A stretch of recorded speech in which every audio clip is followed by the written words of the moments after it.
So guys, I welcome you all to our new chapter, aggregate demands and related aggregates.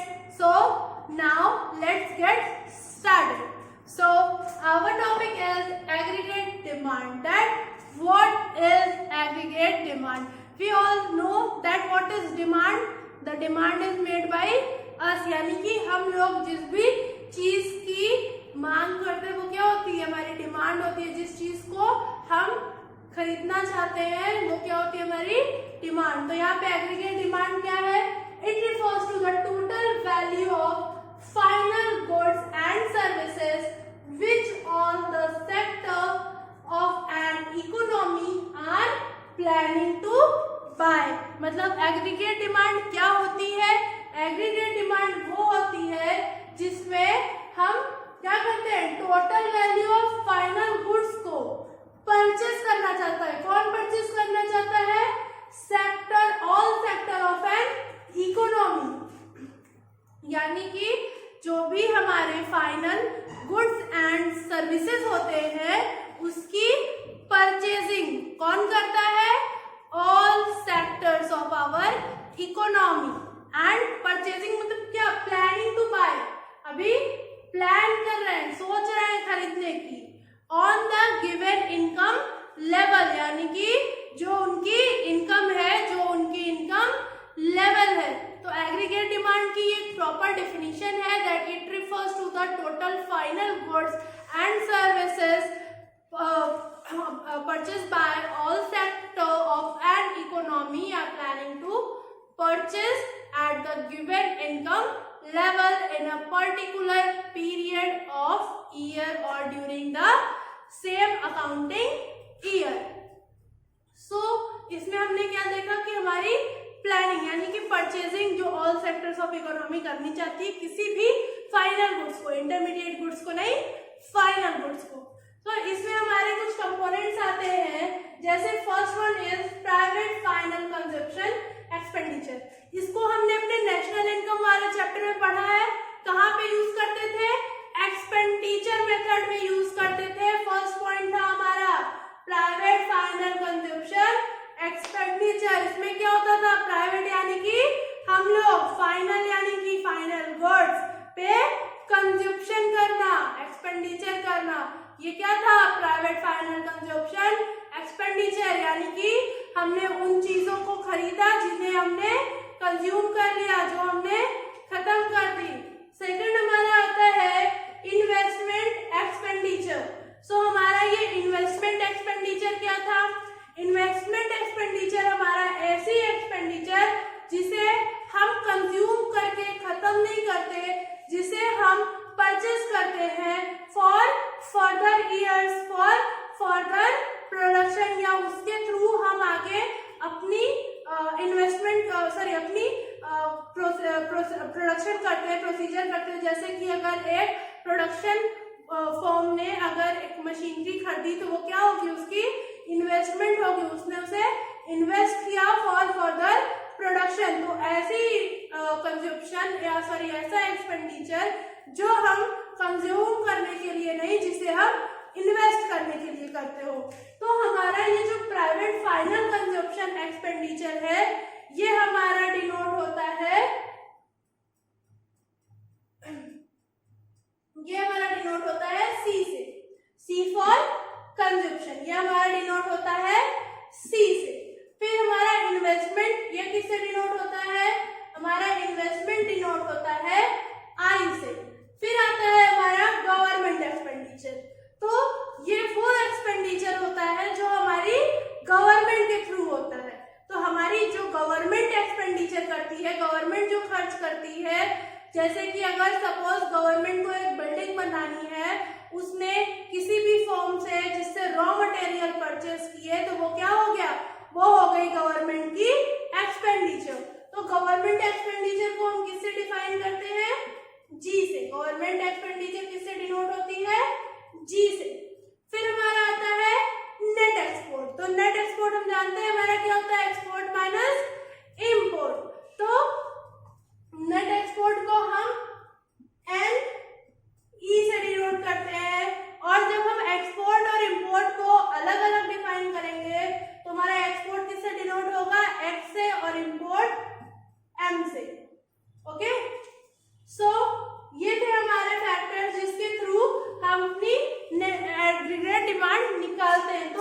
हमारा formula हम क्या बना सकते हैं, AD, AD means aggregate demand is equal to C means private final consumption expenditure plus I investment expenditure plus G government expenditure and plus N E net export, या इसे हम और क्या ले सकते हैं,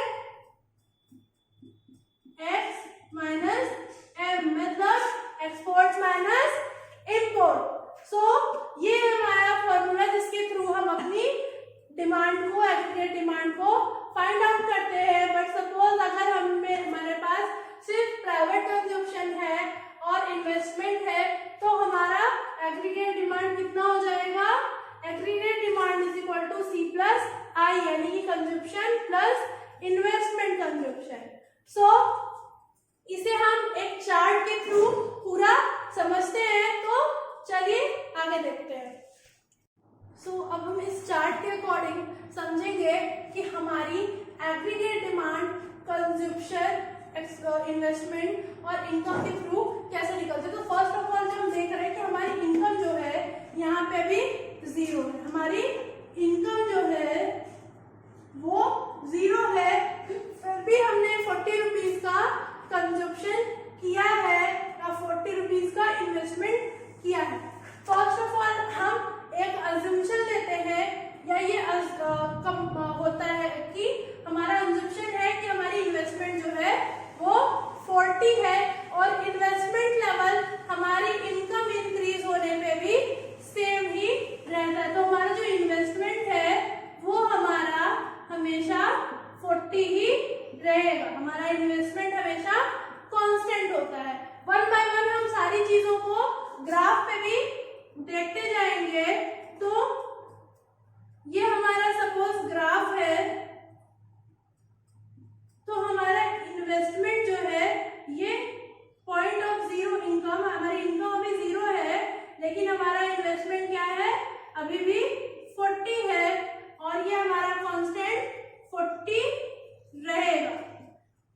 ये क्या हो गई, हमारी इन्वेस्टमेंट हो गई। हमारा इन्वेस्टमेंट क्या है, हमेशा कांस्टेंट 40 ही रहेगा। फिर हम आते हैं अपनी इनकम पे। तो ये हमारा जो कंजम्पशन है, यानी कि हमारी इनकम जीरो होने पे भी हमने कंजम्पशन किया, इसे हम सी बार से डिनोट करते हैं। ये हमारा क्या होता है, सी बार यानी कि ऑटोनॉमस कंजम्पशन, यानी वो कंजम्पशन जो हम बहुत ही जरूरी चीजों पे करते हैं, जो हम अपना गुजारा करने के लिए या अपनी नीड्स के लिए, मेन नीड्स को सेटिस्फाई करने के लिए। जैसे सपोज अगर हमारी इनकम जीरो, तो ऐसा तो है नहीं कि हम खाना छोड़ देंगे, हमें खाना चाहिए, तो उस खाने के लिए जो हम कंजम्पशन करेंगे वो हमारा क्या होगा, ऑटोनॉमस कंजम्पशन, यानी कि हमारी इनकम लेवल कितनी भी हो वो कंजम्पशन हम करेंगे ही, वो कंजम्पशन हम कभी नहीं रोकेंगे। तो इस मूवमेंट पे हमारी एडी कितनी हो जाती है, 80, यानी कि हमारा कंजम्पशन भी 40 है, इन्वेस्टमेंट भी 40, तो हमारी डिमांड कितनी हो गई, 80 हो गई। फिर हमारा इनकम अगर 100 हुई तो हमारी कंजम्पशन कितनी हो गई, 120 हो गई।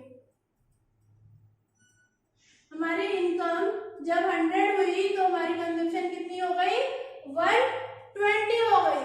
तो हमारी डिमांड कितनी हो गई, 120 प्लस 40 मीन्स 160। हमारी डिमांड कितनी हो गई, 160 हो गई। देन फिर सपोज हमारी इनकम अगर 200 है तो हमारी डिमांड कितनी हो गई, 240 हो गई। सॉरी, कंजम्पशन हमारा कितना हो गया, 240 का हो गया और हमारा इन्वेस्टमेंट कंजम्पशन कितना हुआ, 40 का। तो हमारा टोटल कितना हो गया, 280, यानी कि हमारी डिमांड कितनी हो गई, 280 की। फिर हमारी इनकम कितनी हुई, 300, 400, ऐसे हमारी इनकम बढ़ती रही। हमारा कंजम्पशन क्या हुआ, 360 का हुआ। फिर यहाँ पे हमारी इनकम 400 थी, यहाँ हमारा कंजम्पशन कितना हुआ, 480 का हुआ। सो हमारी इन्वेस्टमेंट से ये हमारा कितना हो गया, 500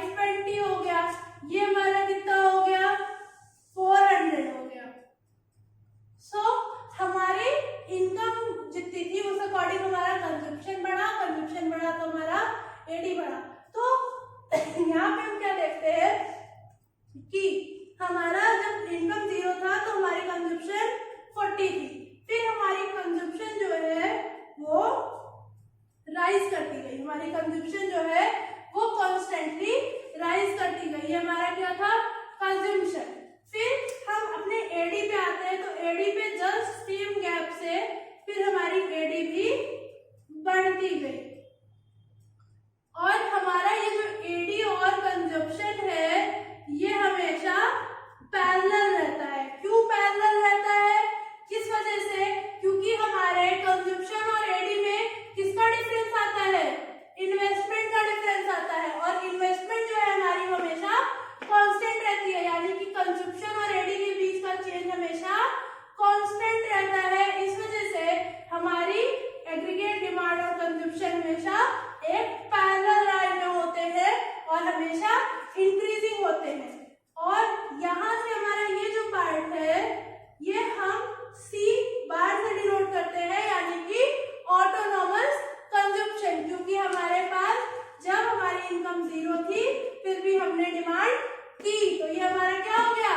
ऑटोनॉमस कंजप्शन हो गया। ये हमारी इन्वेस्टमेंट हो गई जो हमेशा कांस्टेंट थी, फिर हमारी कंजप्शन भी इंक्रीज करती रही, हमारी डिमांड भी इंक्रीज करती रही और हमारी इनकम भी इंक्रीज होती गई। Okay, so by this we have learn about the aggregate demands and components of aggregate demands, and in our next video we will learn about the aggregate supply and components of aggregate supply. Till then